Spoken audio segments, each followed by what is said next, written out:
Ligtas nang nakabalik sa kanyang pamilya ang isang bata sa Zamboanga del Sur na halos isang taong binihag ng Abu Sayyaf Group. Yan at iba pang balita sa Mindanao hatid ni Tech Ocampo.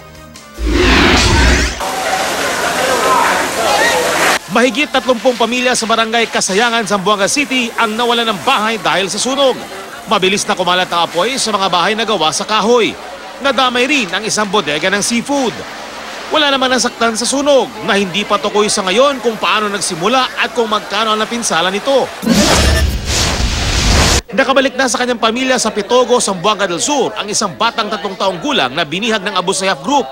Ayon sa mga otoridad, 11 buwang nasa kamay ng mga bandido ang bata bago nakita ang palaboy-laboy sa kalsada sa barangay Buanza, Indanan, Sulu. Agad ipinasuri sa ospital ang bata. Maayos naman daw ang kanyang kalagayan. Pero inirekomenda pa rin ang patuloy na pagsusuri sa bata para malaman kung nakararanas siya ng post-traumatic stress disorder. March 2015, nang dukutin sa isang fishing port ang bata kasama ang isa pa niyang kapatid at kanilang kasambahay. At ginawang human shield ng mga bandido. Ilang araw matapos nito, natagpuang patay sa dagat ang 2 taong gulang niyang kapatid. Habang nakatakas naman noong Hulyo ang kanilang 18 anyos na kasambahay.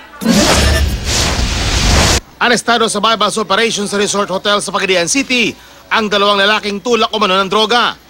Parehong anak ng opisyal ng magkaibang tanggapan ng gobyerno ang mga suspect. 3 buwan umanong sinubaybayan ang mga suspect bago ikinasa ang operasyon. Na-recover mula sa kanila ang 15 pakete ng umano'y shabu. Tumangging magbigay ng pahayag ang mga suspect. Yan ang mga balita sa Mindanao. Tech Ocampo reporting.